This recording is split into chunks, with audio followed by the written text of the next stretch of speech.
जरा सोचिए, क्या ये मुमकिन है कि कोई इंसान गहरी नींद सोए और जब आंख खुले तो सदियां गुजर चुकी हों? आज के इस जायजे में हम एक ऐसे ही हैरत अंगेज और पुरस्कार राज पर बात करने वाले हैं, असहाबे कहफ का वाकया। यानी वो नौजवान जो एक गार में गए और 309 साल तक सोते रहे। ये महज कोई पुरानी कहानी नहीं है, बल्कि ये एक ऐसा वाकया है जिसने आज की जदीद साइंस का भी दिमाग घुमा कर रख दिया है। लेकिन असल सवाल यह है, क्या बायोलॉजिकली वाकई ये मुमकिन है कि कोई इंसान 3 सदियों से ज्यादा अरसे तक सोता रहे और फिर जिंदा सलामत जाग जाए? बज़ाहिर तो ये किसी पुराने रूहानी अफसाने जैसा लगता है, लेकिन जब हम इस वाक़े को मॉडर्न साइंस की ऐनक से देखते हैं तो हकीकत हमारी सोच से कहीं ज़्यादा दिलचस्प और हैरान कुन निकलती है। चलें सबसे पहले इसकी टाइमलाइन पर एक नज़र डालते हैं। कहानी शुरू होती है पहले दिन से, जब जालिम रोमी बादशाह दकियानूस यानी किंग डेसियस का दौर था।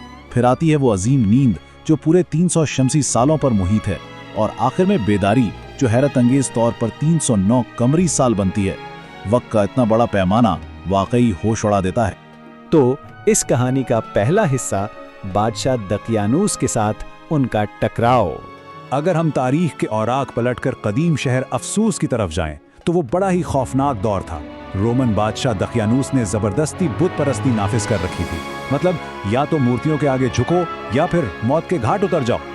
एक खुदा पर यकीन रखने वालों के लिए वहां सांस लेना भी मुहाल हो चुका था। ये खौफ और दहशत का एक ऐसा दौर था जहां ईमान की कीमत जान देकर चुकानी पड़ती थी। अब आते हैं दूसरे हिस्से की तरफ, जहां से इन नौजवानों का गार की तरफ लंबा सफर शुरू होता है। इन कठिन हालात में भी कुछ मोअज़्ज़ज़ नौजवान ऐसे थे जिन्होंने हार नहीं मानी। उनके इस हिम्मत भरे सफर को हम 3 मरहलों में बांट सकते हैं। पहला, उन्होंने शाही दरबार की बुत परस्ती को बिल्कुल रिजेक्ट कर दिया। दूसरा, अपनी जान और अकीदे को बचाने के लिए वो करीबी पहाड़ की तरफ निकल पड़े। और तीसरा, उन्हें एक खुफिया गार में पनाह मिल गई। और हाँ, इस सफर में वो अकेले नहीं थे। उनका वफादार कुत्ता कुतैमिर भी उनके साथ था, जो गार के दहाने पर पहरेदार बनकर बैठ गया।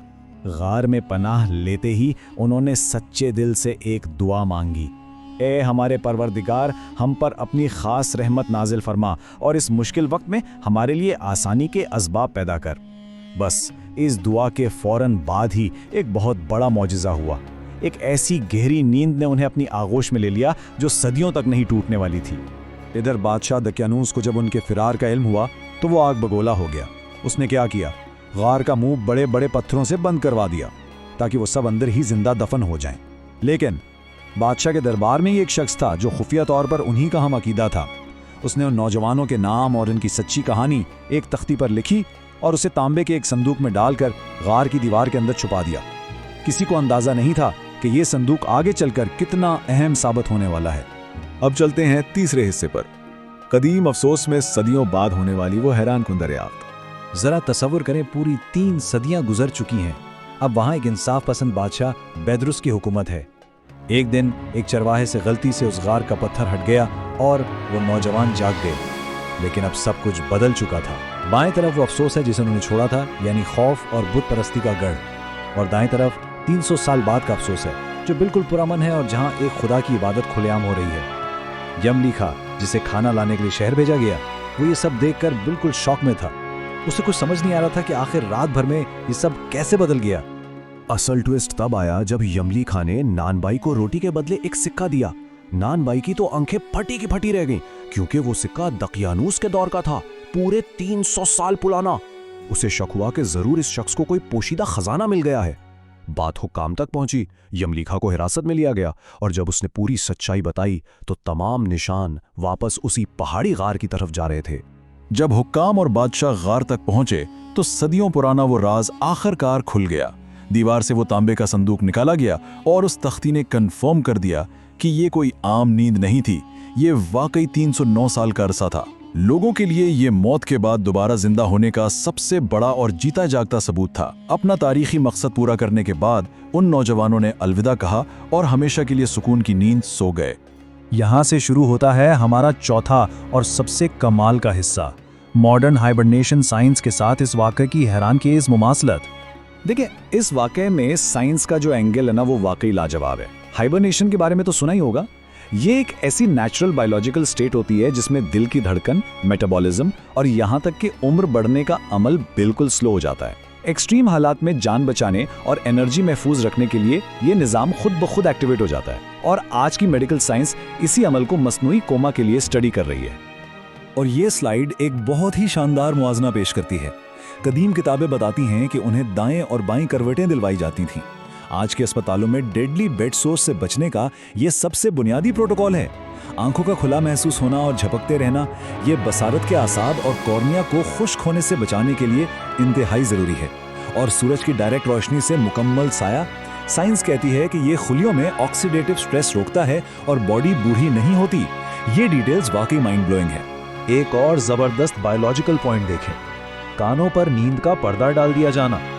देखें, हमारा जो अंदरूनी कान होता है ना, वो खतरे को भांपकर दिमाग को जगाने का सबसे पहला अलार्म होता है। तो इस अजीम हाइबरनेशन को टूटने से बचाने के लिए इस अलार्म सिस्टम का डिसेबल होना बहुत जरूरी था। गार के अंदर बिल्कुल यही परफेक्ट और बेऐब मैकेनिज्म अपनाया गया। अगर हम साइंस फिक्शन मूवीज की बात करें, जैसे हॉलीवुड की फिल्म पैसेंजर्स में दिखाया गया कि लोग सदियों तक मसनूई पॉड्स में सोते हैं, लेकिन ज़रा फ़र्क तो देखें। एक तरफ ये मशीनों का आर्टिफिशियल तस्वुर है और दूसरी तरफ अफसोस का वो गार जो अपने आप में एक बिल्कुल परफेक्ट नेचुरल हाइबरनेशन चेंबर था।